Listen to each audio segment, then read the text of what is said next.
The wind carried the smell of smoke across the highlands long before sunrise. Dark clouds rolled above the forest, while distant cannon fire echoed through the valleys like thunder. Soldiers moved through the trees, carrying rifles, swords, and fear in equal measure. Everywhere, men whispered the same thing. This battle would decide everything. Near the edge of the camp, Claire Fraser stood beside a wooden table covered with medical supplies. Her hands moved quickly as she tied bandages together, though her thoughts were far away. On the other side of the camp, Jamie Fraser prepared for war. Claire looked up the moment she saw him approaching through the fog. Even after everything they had survived together, wars, prison, separation, and time itself, Jamie still made her heart stop whenever he looked at her. But today felt different. There was something heavy in his eyes, something final. Jamie stopped in front of her quietly. For a moment, neither of them spoke. The sounds of soldiers preparing for battle filled the silence between them. Finally, Claire stepped closer. "You haven't slept." Jamie smiled faintly. "Neither have you." Claire touched his face gently. His skin was cold from the morning air. "I don't like this feeling," she whispered. Jamie rested his hand over hers. "It'll soon be over." But Claire noticed he did not say we will win. Only it will be over. That frightened her more than anything. "You sound like a man saying goodbye."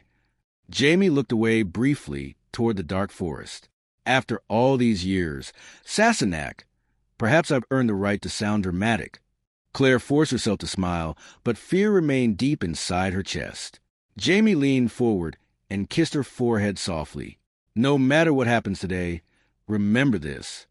Claire looked into his eyes. "You were the best part of my life." Immediately, Claire shook her head. "No, don't speak like that." Jamie smiled sadly. "Claire, you are coming back to me." Her voice cracked slightly. "You hear me? You are coming back." Jamie stared at her for a long moment. Then he nodded once. "Aye." But even then, Claire felt something breaking inside her. Hours later, the battlefield exploded into chaos.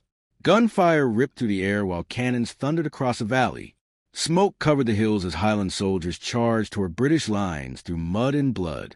Jamie Fraser rode at the front like a warrior pulled from legend itself, sword raised high, voice roaring across the battlefield. For Scotland, the Highlanders surged behind him with unstoppable force. Claire remained behind the lines inside a crowded medical tent, desperately trying to save wounded soldiers brought in every minute. Blood covered her hands while screams echoed endlessly around her. But through all the chaos, her thoughts never left Jamie. Outside, the battle became brutal. British soldiers fired volley after volley into the Highland charge. Men fell everywhere. Horses collapsed screaming. Smoke turned the battlefield into hell itself. Yet Jamie kept fighting. Even exhausted and wounded, he moved through enemy lines with terrifying determination. Young Ian fought beside him, refusing to leave his uncle's side. By sunset, the British army finally Give me the sun that shone. Had won. Cheers erupted across the battlefield as surviving soldiers realized the war was finally over. But Jamie did not celebrate. Standing among the smoke and bodies, he simply stared at the setting sun.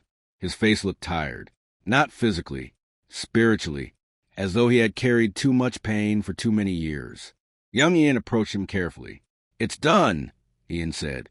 Jamie nodded quietly. "Aye." "The British commander's been captured." Jamie slowly turned. "Bring him." Minutes later, Colonel Edgar Wainwright was dragged forward between two Highland soldiers. Even defeated, the British commander still carried pride in his eyes. Blood stained his uniform, but he stood tall. Jamie stepped closer calmly. "It's over." The commander looked around at the ruined battlefield.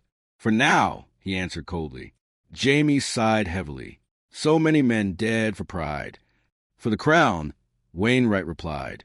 Jamie stared at him silently, then finally said, "No throne is worth this much suffering." The commander smiled darkly. Easy words from the winning side. Nearby soldiers tightened their grips on their weapons. Young Ian looked ready to kill the man immediately, but Jamie lifted a hand.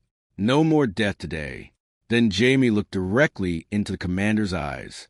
"Surrender what remains of your army." The commander remained silent for several seconds. Then slowly, he laughed. A cold, unsettling laugh. "You think this is victory, Fraser?" Jamie frowned slightly. The commander leaned closer.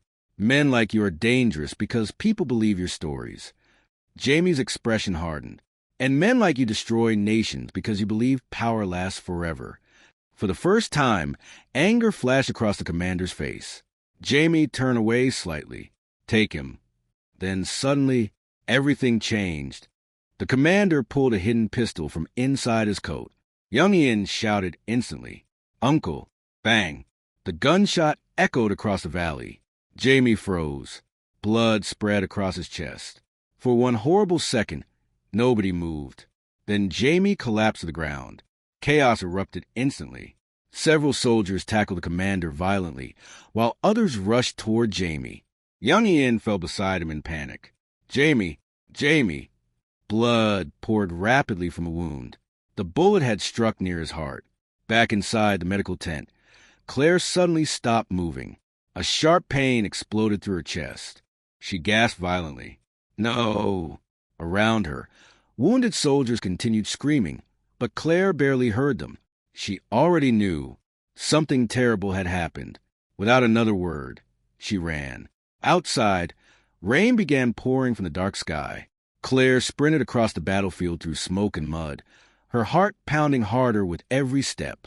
Then she saw the crowd of soldiers ahead, and at the center of them, Jamie, lying motionless in the mud. "No!" Claire dropped beside him instantly. Blood covered his chest and soaked through his coat. Her hands immediately pressed against the wound.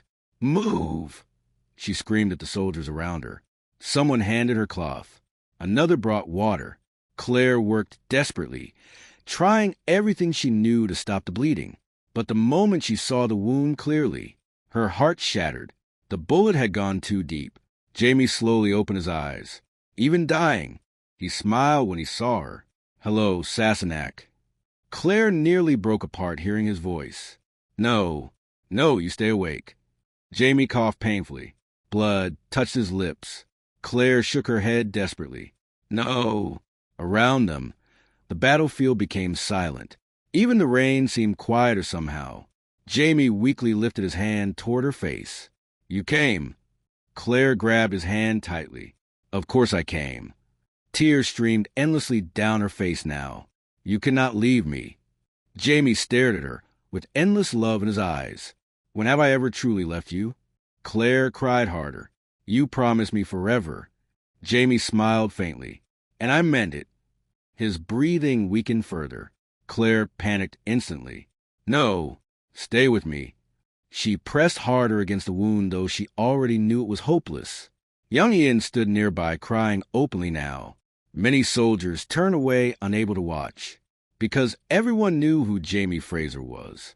A warrior, a survivor, a legend, and now he was dying after finally winning his last battle. Jamie looked toward the dark sky briefly. "I can't hear them," he whispered weakly. Claire frowned through tears. "Hear who?" "My mother." His voice grew softer. "My father, Faith." Claire completely broke apart hearing their daughter's name. Jamie smiled weakly. "She's waiting." Claire shook her head violently. "No, you stay here with me." Jamie looked back at her slowly, and in that moment, Claire saw every version of him at once. The young Highlander she met centuries ago, the warrior who protected her, the husband who loved her beyond reason, the man who became her entire world. Jamie's fingers brushed softly against her cheek. "You gave me a beautiful life." Claire cried uncontrollably. "No, you gave me mine."